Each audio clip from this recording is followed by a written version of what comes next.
Bonjour à tous et bienvenue. Dans cette vidéo, on va s'intéresser à la mise en place d'un suivi Lean dans une entreprise. De quoi est-ce qu'on part, où est-ce qu'on veut arriver et quelles sont les étapes un petit peu à respecter. C'est parti. Pour commencer, petite intro très rapide sur la démarche Lean dans sa globalité. Pour rappel, la démarche Lean, il faut réaliser un audit initial à cette démarche-là. Je l'ai déjà traité dans une autre vidéo que vous pouvez aller retrouver. L'idée de l'audit, c'est qu'en fait, on va interroger tout le monde pour arriver à retrouver quels outils on va mettre en place dans l'entreprise. Et donc, c'est à partir de là qu'on va travailler aujourd'hui, c'est-à-dire l'entreprise a fait son audit, on a défini des outils à travailler et donc on va pouvoir construire la suite de la démarche. Donc l'étape suivante de la démarche, une fois que l'entreprise a choisi quels outils elle veut mettre en place dans son entreprise, donc ça peut être par exemple mettre en place une nouvelle gestion des stocks, un système 5S, Kanban, mettre en place une plateforme collaborative dans les bureaux, mettre en place des documents types, beaucoup d'outils différents en fait en fonction des entreprises. Donc le but aussi c'est notre métier d'arriver à définir quels sont ces outils-là et lesquels sont pertinents pour l'entreprise surtout.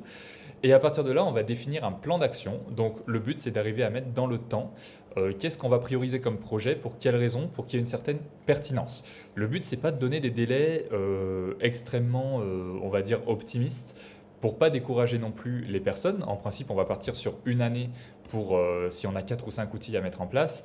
Si on n'en a qu'un seul, on peut arriver à faire 3 ou 4 mois. Ça va dépendre de l'outil, c'est très très variable. Mais il faut que ce soit réaliste pour pas décourager les personnes et laisser le temps aux choses de se faire.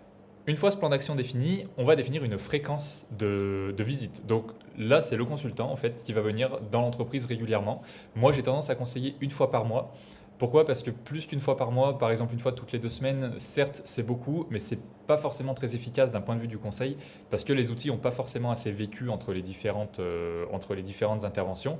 Donc un mois c'est souvent l'idéal parce que les outils ont le temps de vivre, on a le temps de relever beaucoup de problèmes, et donc une journée de conseil tous les mois en principe c'est l'idéal. L'intérêt aussi avec cette fréquence, c'est qu'il y a un côté un petit peu faire ses devoirs à chaque fois que le consultant revient, c'est-à-dire qu'il faut arriver à penser, à lui expliquer les problèmes qu'on a, à progresser, etc. Donc on va noter un petit peu tout ça au fil de l'eau. Et quand le consultant vient, eh bien, on peut lui donner la liste de tout ce qui ne va pas, toutes les limites, et comme ça on trouve des solutions ensemble et on avance. Quelque chose qu'on va essayer de mettre en place, c'est assez difficile à mettre en place souvent, mais ce sont les indicateurs pour arriver à prouver que la démarche fonctionne en fait. Un exemple, si vous faites une gestion des stocks par exemple, que vous avez beaucoup de ruptures de stock, vous mettez en place un système de gestion des stocks, on va compter combien de ruptures on a. Et le but, ça va être de faire tomber l'indicateur à zéro avec le temps. Ça, c'est très efficace pour permettre de voir l'utilité des outils de façon objective. Souvent, après, on a des entreprises qui ont besoin d'outils, on les met en place et en fait, elles voient qu'elles gagnent du temps, elles le sentent, donc elles ne demandent pas forcément un indicateur en plus. Mais voilà, quand le consultant est parti, on peut pas, nous, une fois qu'on est parti, on ne peut pas contrôler ce qui se passe dans l'entreprise. Mais l'idéal, c'est quand même d'avoir des indicateurs assez simples à suivre pour voir si on est, d'un point de vue performance, cohérent. Enfin, à la fin d'un suivi qui a été réalisé sur un an, par exemple, il va y avoir un livrable, c'est-à-dire un bilan, une sorte de petit fichier PDF avant-après, c'est-à-dire tout ce qui a été réalisé dans l'entreprise depuis l'audit, l'analyse de l'audit, quel processus on a ressorti et où est-ce qu'on est aujourd'hui. C'est quelque chose qui est très important parce que ça permet à l'entreprise de se souvenir d'où elle vient et donc de pouvoir mettre en valeur cette démarche-là et comprendre aussi que c'est de l'amélioration continue. C'est-à-dire que souvent les entreprises qui rentrent dans une démarche Lean, eh ben, Lean ça signifie amélioration continue, le Lean Management.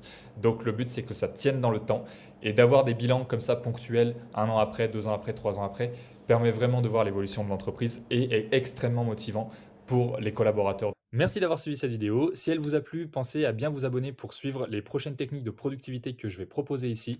N'hésitez pas également à aller consulter mon site WeOptime pour voir les prestations de conseil et de formation proposées par mon entreprise. Je vous remercie encore et à bientôt.